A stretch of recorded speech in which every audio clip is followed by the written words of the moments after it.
At the class reunion in the karaoke lounge, while I was in the restroom, my girlfriend was playing truth or dare with her old flame.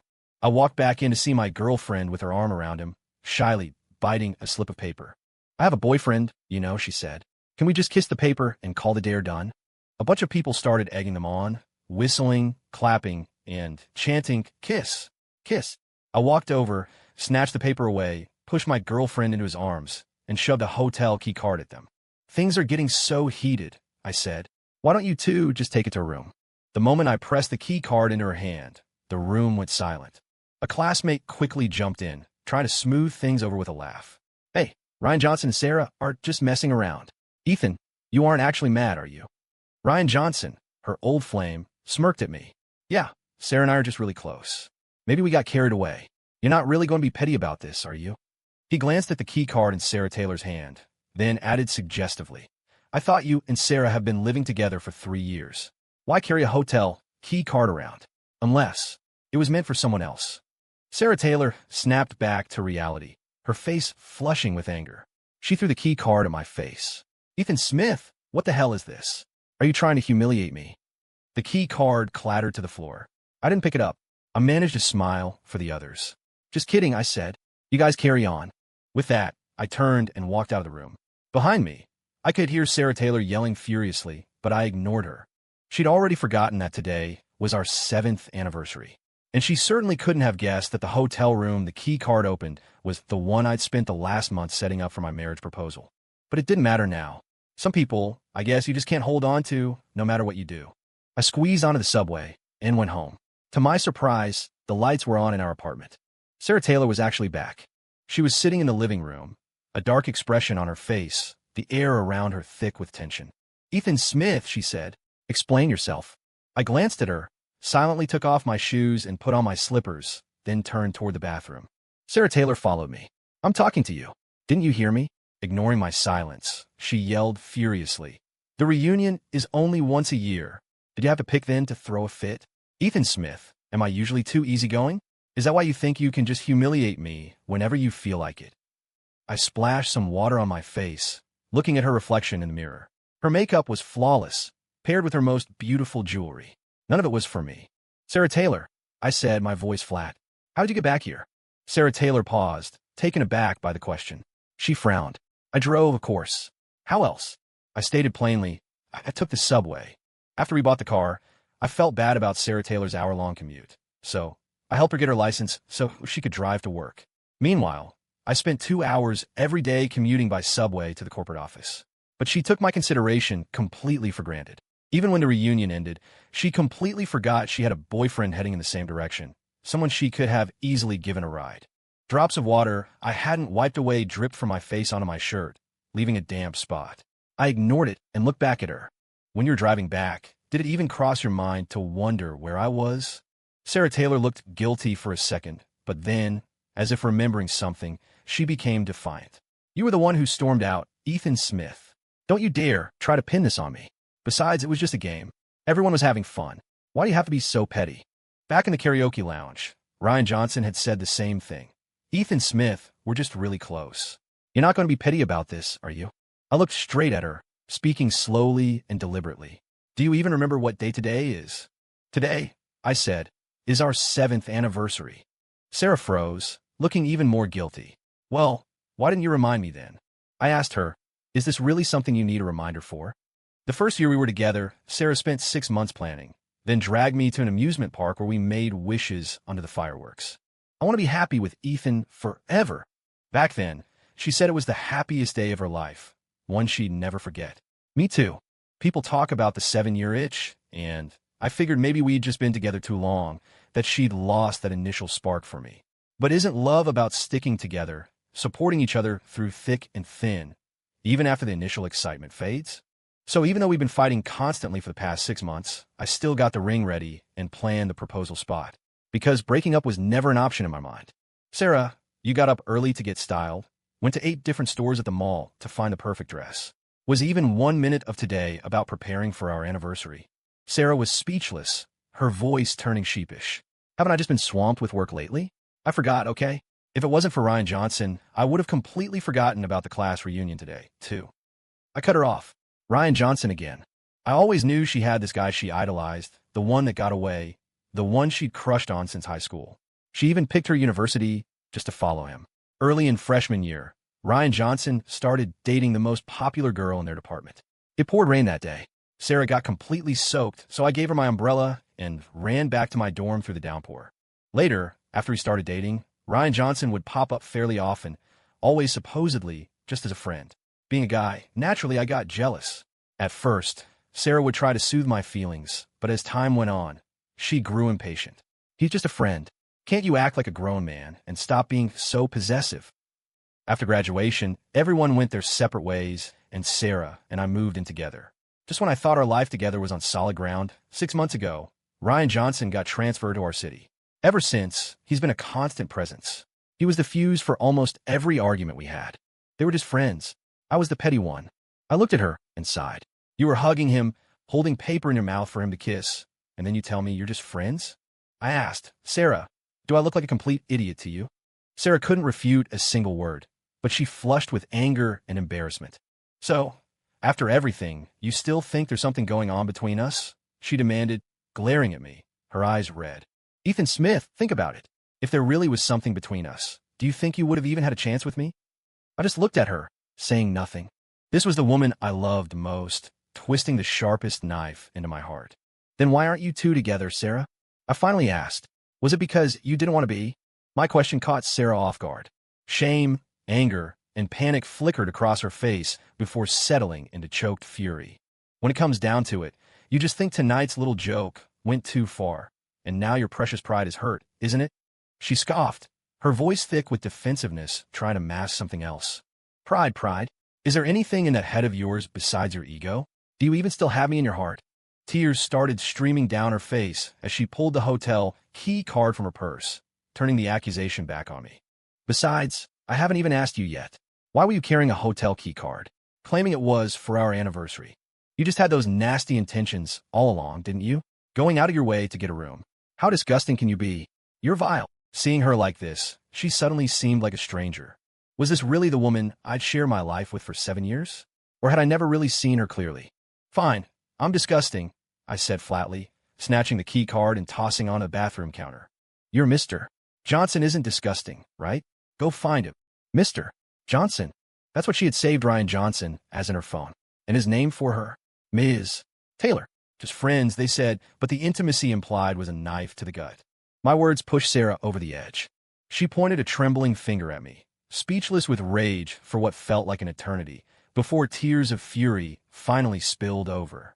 Ethan Smith, you're shameless. She grabbed her purse and stormed out, slamming the front door with a deafening crash. Moments later, the sound of a car engine starting drifted up from downstairs. I stood rooted to the spot for a long time before finally, slowly, making my way back to the living room. In the refrigerator sat a cake. It had 2 little cartoon figures drawn on top, alongside a big smiley face and the words, Happy 7th Anniversary. I made the cake myself. Sarah left early this morning. While she was out shopping for clothes and shoes, I was at the cake decorating shop, filled with anticipation for tonight. When she called and asked me to meet her at the alumni gathering, I thought, asterisk no problem, we'll just celebrate a little later. Asterisk. The plan was, after the party, I'd take her to the hotel, propose, and then we'd come home to eat the cake together. But now, that cheerful smiley face seemed to mock me, turning me into the joke. I slumped onto the sofa, the cake smile feeling like pure sarcasm. I just stared at the 2 little figures, until the frosting started to get soft and weep. That's when a text from Sarah came through. Just a few words. I'm at the downtown bar. Come get me. I splashed some water on my face and decided to take a cab to downtown bar anyway. Even if she were just a friend, it's not safe for a girl to be at downtown bar late at night, especially my girlfriend. But I wasn't prepared for what I saw when I got to downtown bar. Sarah Taylor was sobbing, plastered against some guy, her arms wrapped tight around his neck. That man was Ryan Johnson. Ryan Johnson saw me first and stared right at me, a mocking smile playing on his lips as he stroked Sarah Taylor's back, his hand drifting lower. Sarah, he said, your boyfriend's here. The downtown bar was buzzing with noise, but all I could hear was the blood rushing in my ears, my heart pounding like a drum. I stormed over, grabbed Sarah Taylor, and yanked her away from him, then swung and landed a punch right on Ryan Johnson's face. Ryan Johnson staggered back from the punch. I grabbed him by the collar, teeth clenched, and snarled. Where the hell do you think you're touching? Before Ryan Johnson could even answer, Sarah Taylor grabbed my arm, yelling, "Let go." I loosened my grip, and she immediately moved to shield Ryan Johnson, turning on me. "Ethan Smith, are you crazy? Who do you think you are hitting him like that?" Ryan Johnson, now shielded by her, smirked at me, then spoke softly to Sarah. "Sarah, don't be mad. Your boyfriend probably just misunderstood." His smile widened, and he turned to me, all innocence. Sarah got up to get something and slipped, falling right into my arms. "I was just helping her up, man. We're just friends, you know? Nothing's going on. You're misunderstanding things." Teeth clenched, temples throbbing, I ignored Ryan Johnson and asked Sarah Taylor slowly, deliberately, "You call me down here just to show me this? To see you draped all over another guy and then jumped his defense?" Tears still wet on her face, Sarah Taylor slapped me hard. "Ethan Smith, are you even listening to me? I told you we're just friends. If you hadn't made me so mad tonight, would I even be here at downtown bar?" Some creep was harassing me, and if it weren't for Ryan Johnson, I wouldn't even be standing here right now. She challenged me. "You're supposed to be my boyfriend. Where were you when I was getting harassed?" I hadn't realized she'd been in trouble. Instinctively, I started to explain traffic was a nightmare, but I stopped myself mid-sentence. "Why are you even at downtown bar?" Sarah Taylor almost never came to downtown bar. Once when I came here with some buddies, she found out and blew up. She said only players came to places like this, and that me being at downtown bar was practically cheating on her. After that, I hadn't set foot in downtown bar again. Sarah Taylor's crying hitched, and I could see a flicker of panic in her eyes. Ryan Johnson jumped in. Smoothly, "Sarah called me earlier, totally broken down, said you guys had a fight. I happened to be here, so I told her to come on over." Sarah Taylor immediately straightened up, putting on a brave face. "Yeah, exactly. Isn't this all your fault, making me look like an idiot? When I stormed out, you didn't even try to stop me." She'd been drinking. I could smell the alcohol on her breath, and her eyes were a little glazed. But she still held her ground. They say 7 years is the itch, and I never believed it before. If this were earlier in our relationship, you would never have treated me like this. In Sarah Taylor's world, it was all my fault. I didn't want to argue with a drunk girl. I just grabbed her hand. "Let's just go home." Sarah Taylor yanked her hand back. "Don't you even care about me? Don't you trust me? If you want to go home, go yourself. I'm not going back. That place isn't home anymore." She pushed Ryan Johnson back onto the couch, grabbing a bottle of liquor from the table. "Come on, Ryan Johnson, let's drink till we drop tonight." Ryan Johnson sighed, a put-upon, yet fond sigh. "I just can't say no to you." Then he turned to me, all reasonable. "Why don't you just sit down and apologize to Sarah? As her boyfriend, you did kind of overreact." Sarah Taylor rounded on him, indignant. "Whose side are you on, anyway? Yours or mine? Who wants his apology? He shouldn't have even bothered showing up tonight." She pulled out her phone, tapped a few times, and shoved the screen in my face. "You want us to get a room together, right? Well, I booked one. We can go right now." She glared at me, a defiant look in her eyes. Usually, I'd cave before things escalated and try to smooth things over. But tonight, looking at her, I just said one word: "Fine." With that, I turned and walked out downtown bar. Sarah Taylor's angry voice followed me. "Ethan Smith, you made me do this." Her voice was choked with tears, and I could feel the stares of everyone around us. I hurried out of downtown bar. The worry I'd felt before coming, the anger that flared up when I got there, it all just dissolved into a feeling of helplessness. That night, Sarah Taylor didn't come home. I threw the cake I'd baked into the trash and went out to the balcony, where I smoked a whole pack of cigarettes. We'd been together for 7 years, through countless fights, big and small. I'd thought about breaking up before, but I could never bring myself to do it. Sarah Taylor was my first love. We'd had so many good times together. I always thought, she's a year younger than me. I should spoil her and cut her some slack. So even though we'd been fighting nonstop for the past 6 months, I'd still been planning to propose. Maybe getting married, making it official, would somehow fix everything. But what happened tonight? It was the final straw. "I think I'm done." Sarah got back in the morning. She hadn't changed her clothes and reeked of alcohol. When she saw me sitting on the sofa, she jumped, then looked a little panicked. "Ethan, you're up early." She was sober now, fully awake, and gave me an appeasing smile. I just grunted, looked at her, and made up my mind. "Sarah, we..." But before I could get the words "breakup" out, she cut me off. "I slept at Emily's last night. I called her right after you left, look." Afraid I wouldn't believe her, she showed me her WhatsApp chat history and ride-sharing records on her phone, even a video of her at Emily Jou's place. It showed the two of them sitting on the floor, drinking. She crouched down on the floor, looking up at me. "I was really mad last night. and said some harsh things, but believe me, nothing happened with Ryan Johnson. Her tears came instantly, just like always. For the past 6 months, I'd always caved when she cried. Oh, I nodded, pulling away from her touch, and stood up to put my shoes on in the entryway. She followed me. Ethan, let's go out for dinner tonight after you get off work, okay? Make up for missing our anniversary yesterday. Her eyes were pleading, full of hope. I looked at her and shook my head. No, thanks. I have to work late tonight. I don't have time. I finished putting on my shoes, grabbed my bag and coat, and was about to leave when she called out again. Wait for me. She gave another appeasing smile. Let me just wash my face, and I'll drive you to work. She'd driven me a few times when she first got the car, but only a few. I felt bad. She'd have to wake up half an hour earlier for me, eyes half closed from sleepiness, hugging me and whining about how hard it was. I couldn't bear to see her struggle, so I told her to just sleep in. Even though the subway was crowded early in the morning, knowing she could get a little more sleep made me feel content. At first, she'd call me her father figure boyfriend, showering me with compliments and sweet talk. Eventually, she just took it for granted. Sometimes, during extreme weather, if I asked her to detour slightly to pick me up, she'd refuse impatiently. You're a grown man. Why are you being so needy? The subway is safe. Be good.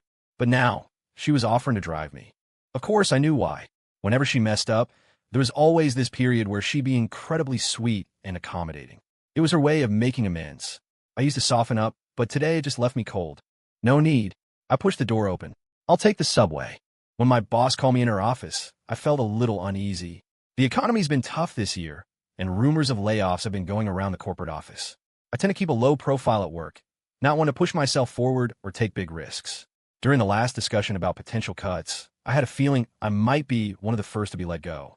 But I never expected that my boss wanted to see me about an overseas assignment. Ethan, you're reliable. Sending you there will put corporate office at ease. My boss, a decisive woman over 40, has always treated me well. She looked at me, smiling, and said, you can't turn this one down this time. I started at corporate office as an intern and have been working here for over 4 years now. There were other overseas opportunities before, but I turned them all down for Sarah, because I felt that relationships require compromise, and if I were gone for months. Well, Sarah is timid, so I always put her first. This time, I was silent for a moment, then nodded firmly. I accept the assignment. My boss beamed at my compliance and told me to leave the day after tomorrow. They desperately need someone over there. Corporate office will handle your flights and accommodation. You'll be well taken care of. I thanked my boss and agreed. Back at my desk, I started arranging the handover of my current work. After work, I went home and packed my bags. Sarah wasn't back yet, but I saw she'd posted a picture of a pendulum clock on Instagram. The pendulum swinging back and forth, just like her mind. I glanced at it, put my phone down, and finished packing everything into my suitcases. Just as I finished, I heard the door open. Sarah was home. Seeing me, she looked surprised. Aren't you working late? Why are you back so early? Then she frowned and asked, are you trying to get out of celebrating our anniversary later? Is that why you lied? Ethan Smith, it's our 7th anniversary. Sarah always had a knack for turning her own mistakes into accusations against me. I ignored her and pushed my suitcases out. When she saw them, she panicked instantly and blocked my way. What are you doing with those bags? Ethan, where are you going? Her rapid-fire, aggressive questions left me no room to respond. I looked at her and told her the truth. Corporate office has arranged an overseas assignment for me. I'll be gone for 6 months. Without even thinking, Sarah said, no, you can't go. I pushed her hand away, trying to stay calm. Things are tough right now, but after this assignment, I'll have a chance for rising through the ranks. So I have to go. Actually, I should have been promoted last year, but I gave the opportunity to someone else. Over the years, I've given up a lot for Sarah. But now, I'm not willing to compromise anymore. Sarah froze for a second, then asked, are you still angry about last night? I already told you, I stayed at Emily's place. Nothing happened with Ryan Johnson. Upset by my decision, she started to lose control. Ethan, can't you stop being so selfish and stubborn? I was trying to have a reasonable conversation, but she just thought I was angry. Feeling frustrated, I explained, it's your choice what you do. I realize now I used to interfere too much. You're an adult. You can take responsibility for your own actions. You don't need me worrying about you, right?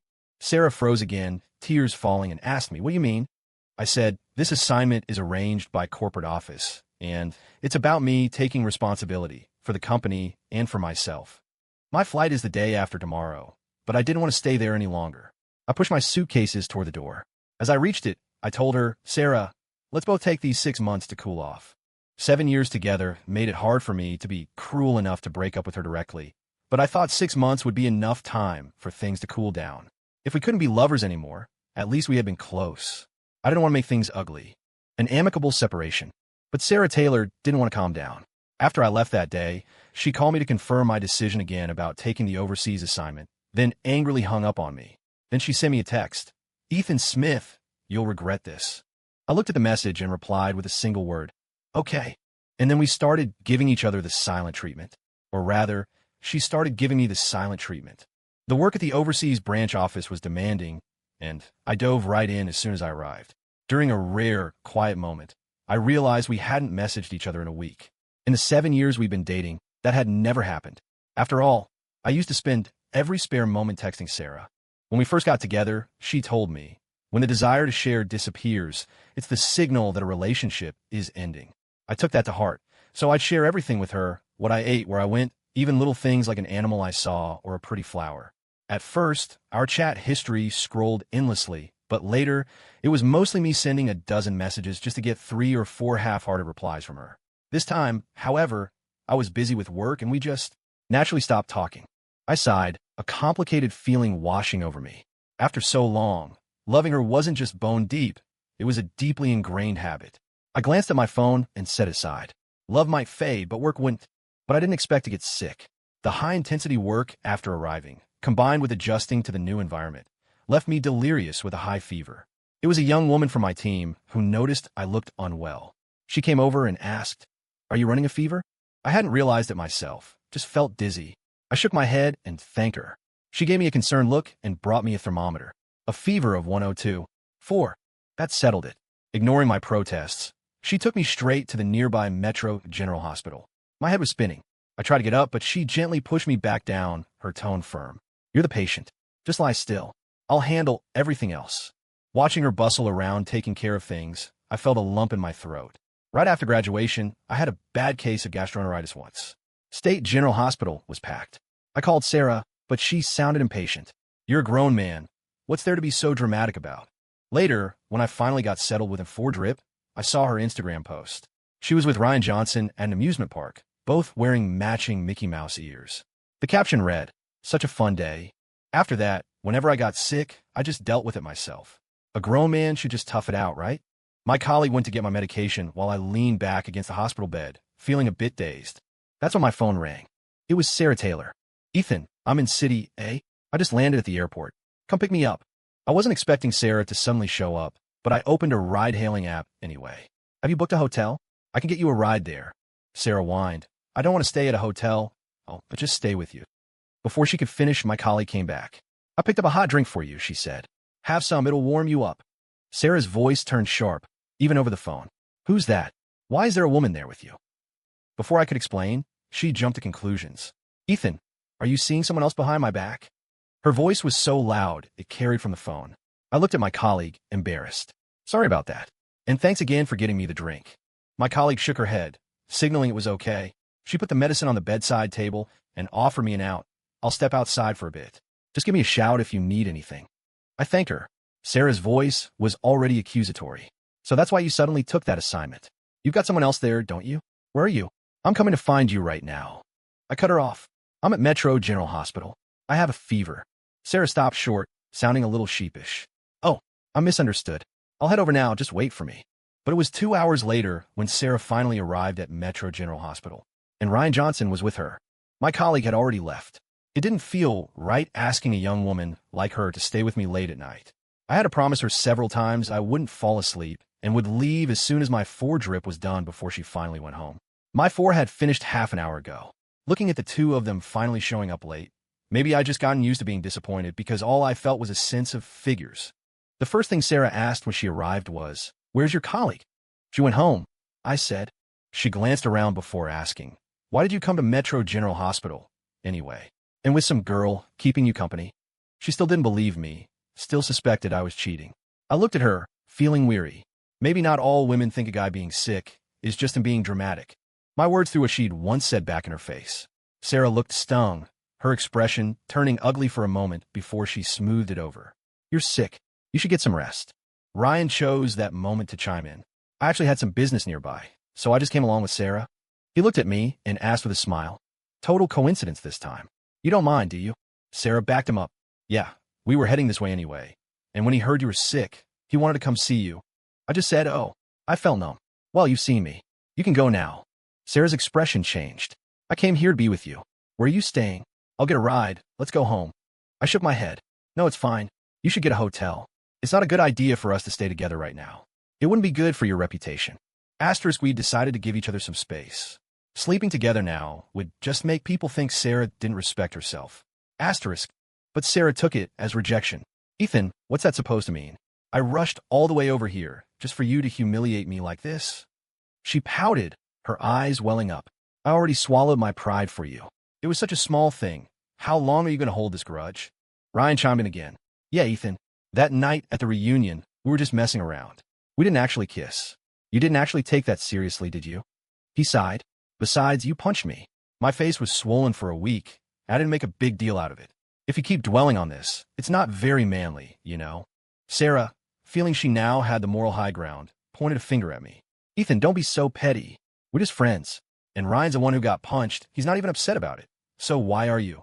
I looked at them both, feeling sick to my stomach. Maybe I mind that you two are the kind of just friends who play games where you pass paper mouth to mouth. It's pretty disgusting. Things ended badly between us that day. Sarah had run overexcitedly, only to run off again, crying angrily. Ryan Johnson stood in front of me. With Sarah gone, he dropped the act, his voice dripping with contempt. Ethan, a great girl like Sarah is wasted on you. His eyes were full of disdain. I have no idea what she sees in you. You're not worthy of her in the slightest. Footsteps echoed outside the door. I caught a glimpse of Sarah just outside. He knew Sarah was outside too. He was deliberately trying to provoke me. I remained perfectly calm, looking at him with cold indifference in my eyes. Oh, then maybe you two should get together. Yeah, you two deserve each other. This time, Sarah really did storm off because of me. Standing outside the door, furious, she yelled at Ryan Johnson. Stop wasting your breath on him. Let's go. She was crying furiously. Ryan Johnson put on a timely show of concern. Why do you two have to do this? Sarah, slow down. Watch your step. The two of them left the hospital room, one after the other. I sat on the edge of the bed, a mocking smile on my lips, but my eyes slowly started to redden. Even though it felt like carving out my own heart, I had to cut this toxic piece away. Goodbye, Sarah. After that, we went back to giving each other the silent treatment. My assignment at the corporate office went smoothly, but it kept me incredibly busy. I didn't have time to deal with her, and honestly, my life felt like it was running smoother because of it. At first, Sarah was furious. Her Instagram was filled with pictures of her and Ryan Johnson, arms around each other, looking like a couple head over heels in love. I just pretended not to see it. In fact, most of the time, I didn't see it. During those 6 months, I worked practically nonstop. The most direct result was that I did exceptionally well at my job. Before leaving City A, my colleagues threw me a farewell party, and my boss had already paved the way for my return. Once I got back, I'd be moving to a new position, another step up. I thanked my boss, had a few drinks, and got back to my dorm tipsy that evening when I received a WhatsApp call from Sarah. I answered, but didn't say anything for a long moment. It was quiet on her end, too. 6 months had passed. She knew I was due back. Finally, she was the one who spoke first. Ethan, have you had enough of this? Her voice was thick with tears. She offered, let's just say I was wrong, okay? 6 months should be enough punishment, right? Sarah was giving me a way out, but I wasn't taking it. I'm coming home tomorrow. Before she could respond, I continued. I'll be home around 5 p.m. We need to talk. Breaking up is something you have to do face to face. When I got home from the airport, the apartment was an absolute mess. Sarah Taylor never tidied up. Usually, I was the one cleaning up after her while her only job was to be cute and charming. Back then, I figured it's the new century. Why stick to those old ideas about men working and women staying home? If Sarah Taylor was happy, I was happy to take care of things for her. But my tolerance just made her push things further and further. Looking at the apartment, with nowhere to even step, I put on a mask, opened all the windows for ventilation, and called housekeeping services. I had decorated this place piece by piece myself, pouring my heart and soul into everything, from the tables and chairs to the sofa and the dining room knickknacks. I remembered her hugging me back then, saying, we finally have a place of our own. Even if it's rented, it doesn't matter. As long as I'm with you, I'm happy living anywhere. But later, she was the one accusing me. It's been 3 years since graduation, and you still can't even afford to buy a house? How dare you talk to me about marriage? Do you want our kids to grow up in a rented apartment? I finally saved up enough money, found a house we liked, and bought a ring, but we would never walk down the aisle together, not in this lifetime. I sat in the living room until evening. Sarah Taylor didn't come back. I called her, and she sounded hesitant. I'm working late, gonna be back really late. I ordered some takeout for you. Why don't you eat something first, okay? The doorbell rang. It was indeed the takeout. There was a note on the receipt, specifically requesting no parsley. Sarah Taylor loves parsley. I can't stand even a bite of it. But whenever we went out, she never remembered, leaving me to pick it out while she'd get annoyed. Next time I'll starve you for 3 days, then cook you a whole bowl of parsley and see if you eat it then. She never actually did that, but at her birthday party once, her group of friends forced me to eat half a bowl of it, saying if I didn't, it meant I didn't love her. All she said then was, "You love me the most, honey. Just take a bite, okay? Do it for me." I ate the parsley that time and threw up 3 times when I got back home. I thanked the delivery guy and brought the food container inside, but I couldn't stomach a single bite. She always knew exactly what she was doing. It was just about showing how special she was. But now, trying to win someone over, she'd suddenly respect my preferences. It didn't matter anymore, though. I didn't need it. The food eventually got cold. Sarah Taylor never came home.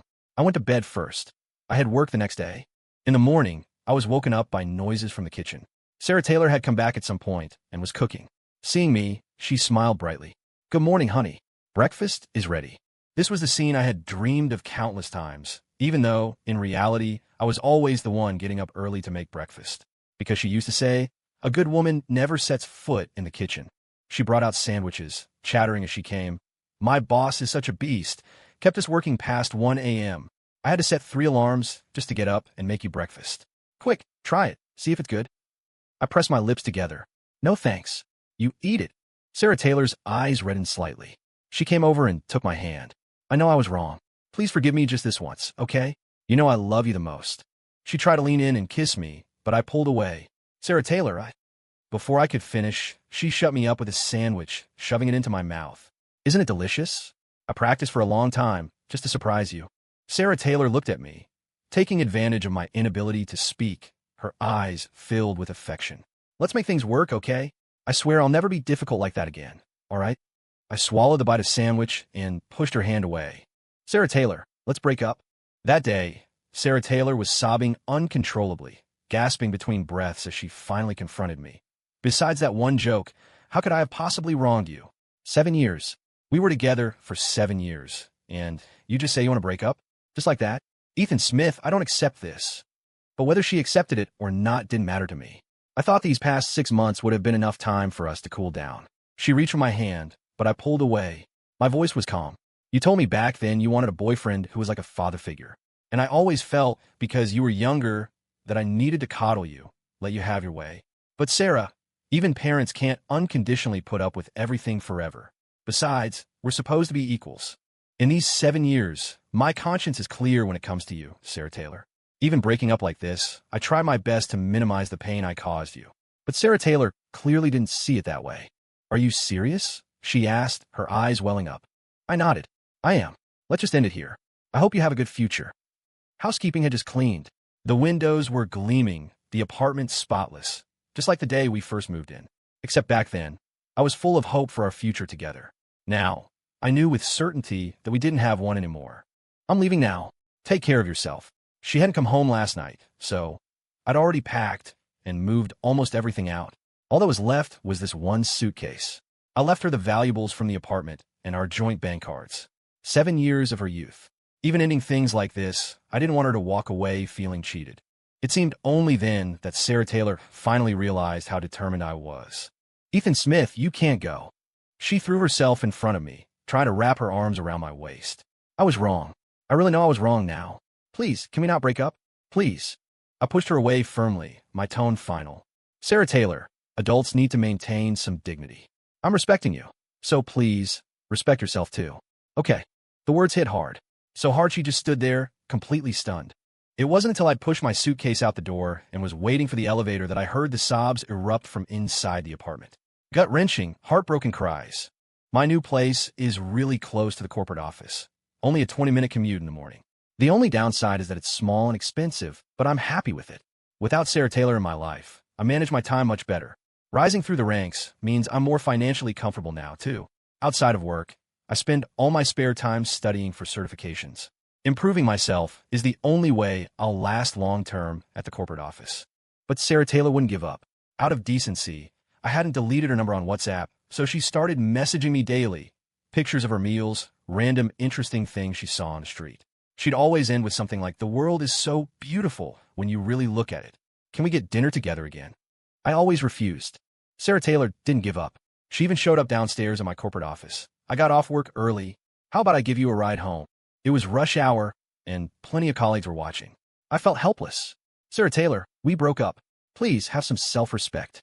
A woman needs to have some self-respect. I tried to give her a dignified way out, but she had to take it. I'd never spoken harshly to her before, so my current attitude clearly hurt her. Couples fight and say they're breaking up all the time.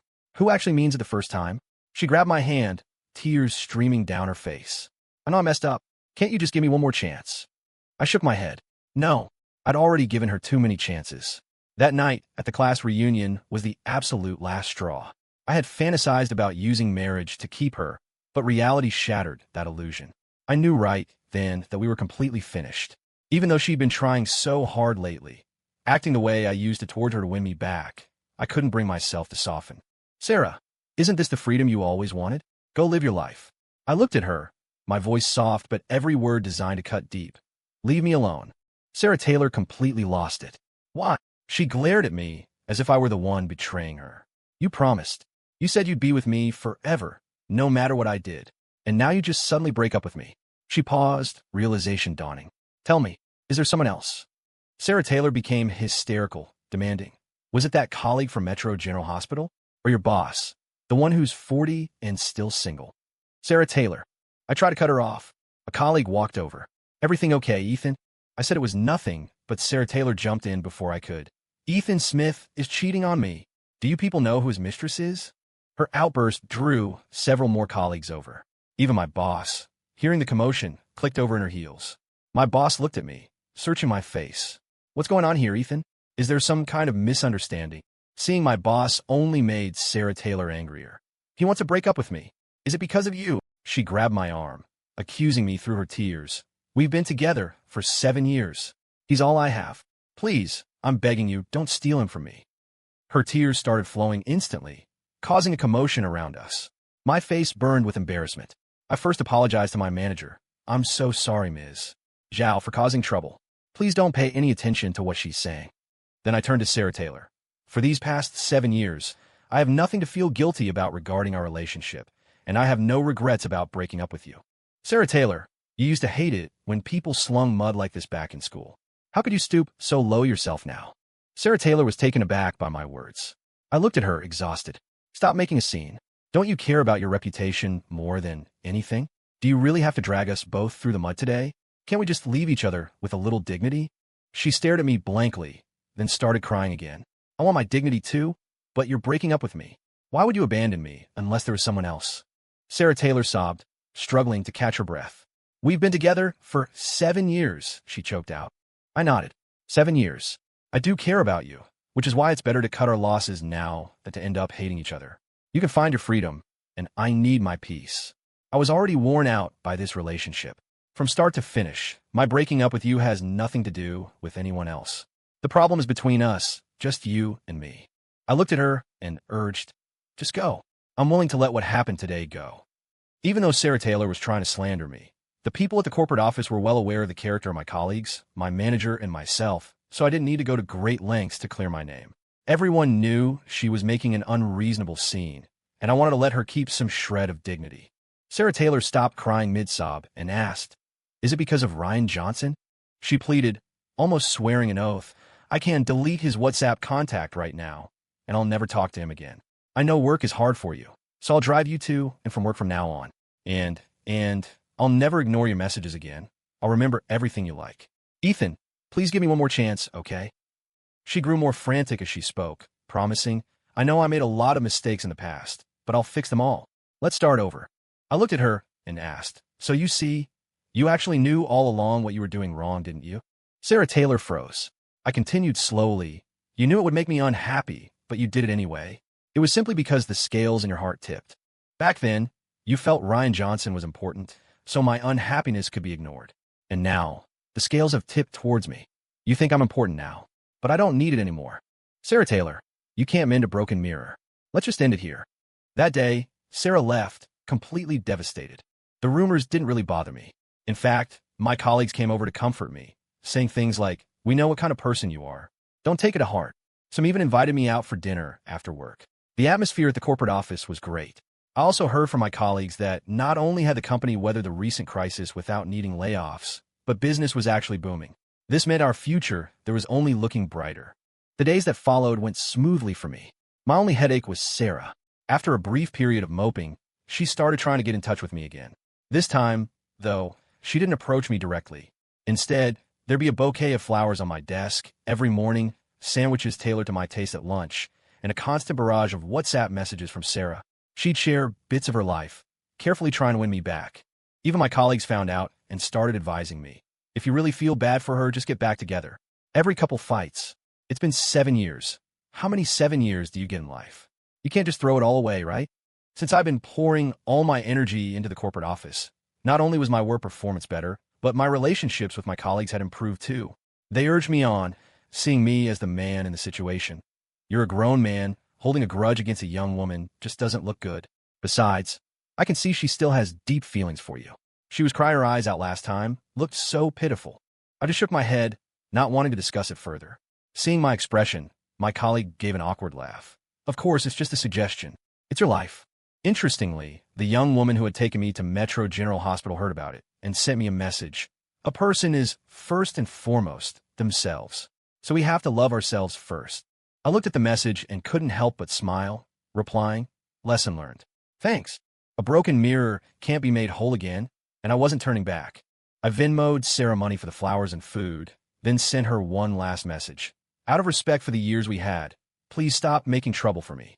Just like she knew exactly what to say to hurt me, I knew what words would cause her pain. Sarah called me over 30 times that day, but I didn't answer a single one. After that, her Instagram was mostly filled with posts of drunken nights out, her life becoming a mess. I, on the other hand, got busy, too busy even for Instagram. Occasionally, scrolling through updates from colleagues, I'd see posts about her. Sarah had changed. She became a regular at the downtown bars, lost in a haze of alcohol. It seemed she had become the very kind of person she always despised. The next time I saw Sarah Taylor was at the new product launch event. As one of the managers, I was busy at the exhibition hall with my colleagues. It wasn't until I got there that I saw Sarah Taylor was also present. She had come looking for me. She'd even switched jobs just to be closer to me.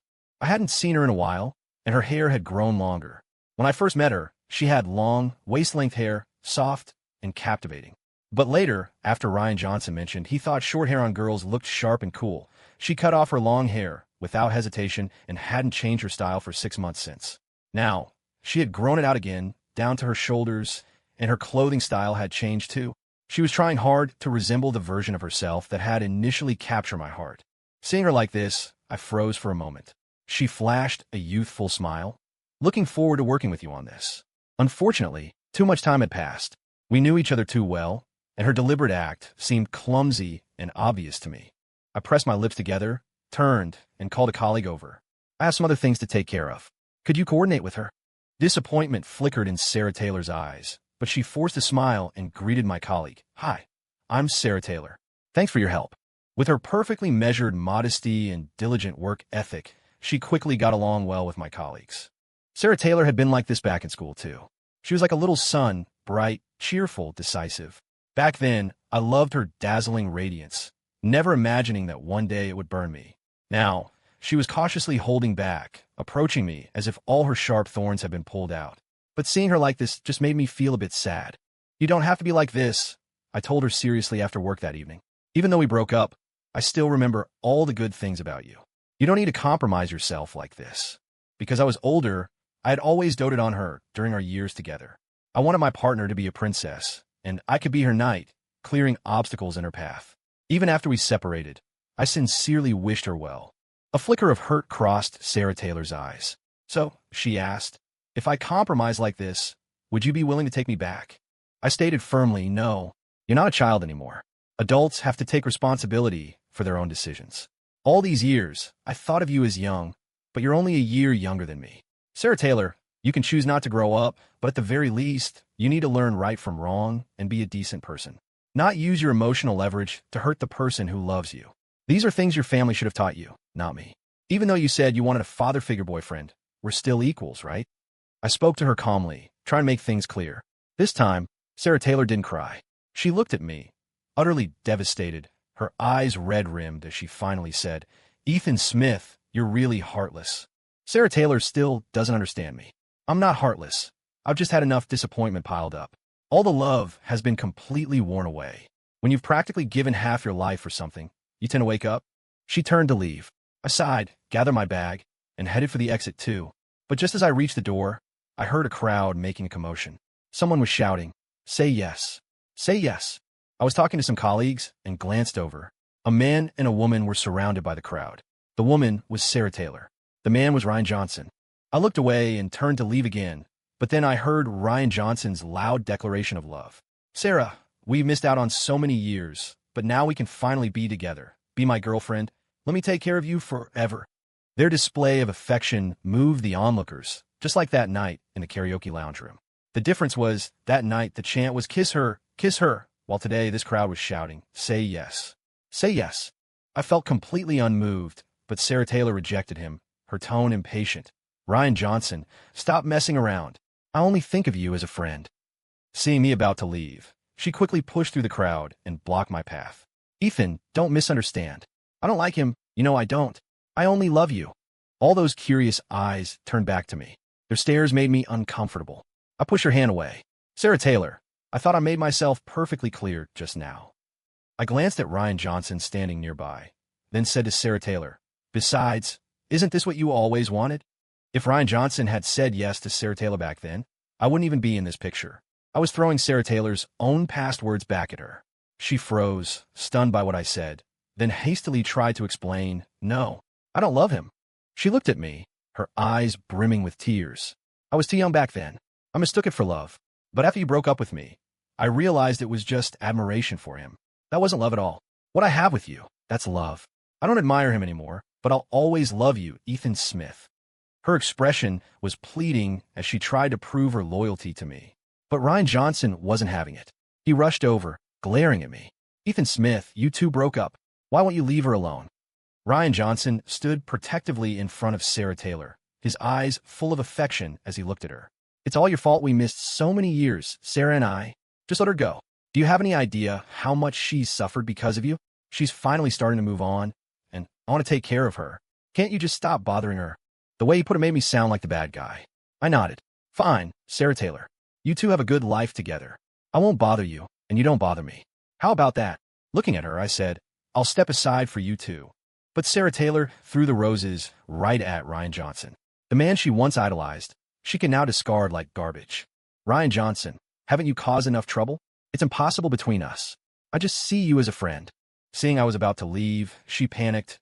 "Ethan, don't listen to his nonsense. There's really nothing going on between us. I told you I'd change. Please believe me, okay?" But I pushed her hand away. "And you, Sarah Taylor? Haven't you had enough? After all this time, I was just exhausted. No matter who I'm with in the future, it will never be you. Because I don't love you anymore." I looked at her and said, harshly for the first time, "It's not just that I don't love you anymore. I can't stand you. Sarah Taylor, I'm sick of you." Sarah Taylor stood frozen, looking completely lost. I walked around her and headed for the subway. Behind me, I heard Ryan Johnson roar in disbelief, asking her, "Didn't you always love me? Sarah, we had a deal. Weren't we supposed to be together?" Sarah Taylor argued with him, trying unsuccessfully to pull away. I didn't want any part of their messy love-hate drama. As I got further away, the sounds faded. My colleague looked at me, concerned.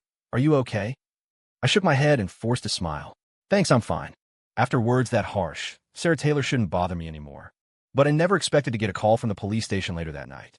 I was already getting ready for bed. My phone showed over a dozen missed calls, all from Sarah Taylor. I put my phone down, ignoring them, but then an unfamiliar landline number called. "Hello, is this Mr. Ethan Smith?" I confirmed it was, and the voice on the other end said, "We're calling from the local police station. Do you know a Ms. Sarah Taylor?" I had a bad feeling. "Yes, I know her. What's wrong? What happened to her?" "She's been raped. She's at the station now. If you're available, could you come down to the station?" After hanging up, I quickly changed and hurried to the police station. Sarah Taylor was sobbing uncontrollably, having just finished giving her statement. She was huddled in a chair, her eyes swollen like walnuts. The man who raped her was Ryan Johnson. Sarah sobbed as she told me the whole story at the police station. What happened earlier that evening had left her devastated, so she went to a downtown bar to drink her sorrows away, only to be followed by Ryan Johnson. Ryan Johnson got her drunk, took her to a hotel, and they ended up having sex. Ethan, please believe me. He raped me. You're the only one I care about now, but I feel dirty. Are you disgusted with me now? She cried miserably. I told her, whether you're clean or not isn't about your body. It's about your spirit. A woman's purity isn't physical. Her good qualities, her resilience and drive. That's what truly matters. But Sarah only focused on the implication. So, you'll still be with me? I knew she needed comfort right then. But a painful truth is better than a sweet lie. We're not going to be together. It has nothing to do with what happened tonight. It's about your past actions. She hadn't expected me to refuse even a comforting word and broke down completely, crying, "See, you were disgusted with me." I couldn't get through to her. When an officer came out, I spoke with him about the situation. Ryan Johnson denied the accusation, claiming it was consensual. He even yelled for them to check. She even had me buy condoms. Sarah, who had been crying, heard Ryan Johnson and rushed back in, shouting at him, "You raped me. Don't you dare try to slander me." They started arguing again right there in the police station until an officer stopped them. "What do you think this place is? Both of you quiet down." I confirmed the current situation with the police, relieved to hear Sarah wasn't physically injured. I turned and handed her a business card. "This is a lawyer's number. Contact him if you need anything else. He's very reliable. If you don't have enough money for legal fees." I thought for a moment, then told her, "I can help it." A woman in this situation is already vulnerable. I didn't want to make things worse for her. Sarah's eyes were red from crying. She reached out to grab my sleeve. "Ethan, can you please stay with me?" I moved aside so she couldn't touch me. "Sorry, I can't." Sarah Taylor ultimately chose to drop the case and didn't press charges against Ryan Johnson. Of course, that business card I gave her became useless. Apparently, not long after that, Sarah Taylor got together with Ryan Johnson and moved in with him. A mutual friend told me about it. "I don't know what those two were thinking," he said. Always going on about him being some kind of father figure boyfriend, her supposed soulmate. Now that they're actually together, it's a complete disaster. I wasn't interested in any of this, so I told him, "Stop gossiping. It's their life." My friend asked, "Aren't you angry?" I retorted, "Why would I be?" My friend sounded indignant over the phone. "You two were together for 7 years, 7 whole years. If Ryan Johnson hadn't interfered, you two might have had kids by now, right? And look at them now. Sarah Taylor must have been blind to choose Ryan Johnson over you. And now they're even worse off together." That night, it wasn't actually rape. Sarah Taylor was drunk, but she went to the hotel with him willingly. She even remembered to tell him to buy condoms. But when she sobered up, Sarah Taylor regretted it. Afraid I'd be angry if I found out, she called the police and lied, claiming Ryan Johnson had raped her. Even though she later dropped the charges, the damage between them was already done. Sarah Taylor had probably given up on love, figuring it didn't matter who she was with. Ryan Johnson, however, was driven by revenge. He hated Sarah Taylor for not appreciating a supposedly great guy like him, and he was jealous that she still had feelings for me. They basically turned each other into bitter partners locked in a miserable relationship. My friend continued, "Hey, if you ask me, it's good you two broke up. I always thought that girl, Sarah Taylor, was too calculating, not a good match for you. Look, since the breakup, your life's been getting better and better, right?" It was true. Without the emotional drama, my career was taking off like I was rapidly rising through the ranks. Just the other day, my boss told me she was being transferred to headquarters, and as her trusted subordinate, I would be taking over her position. This meant I was getting another promotion. "Let the past be the past," I told my friend. After a pause, I added, "And stop gloating. We were all friends once, after all. Besides, some people just aren't worth our emotional energy. Resentment, bitterness, hatred, they're all negative emotions. Letting those feelings rule your life is what brings bad luck." Luckily, I moved past all that now. My friend chuckled teasingly. "You really have let it go, haven't you?" I just smiled and didn't say anything, because I really had put the past behind me.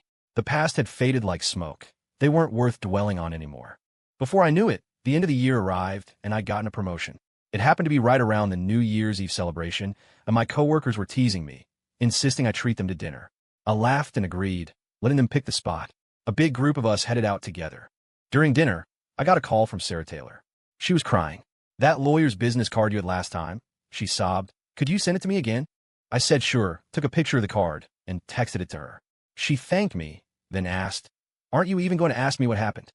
That's something your boyfriend should be concerned about, Sarah, I replied. We're basically strangers now.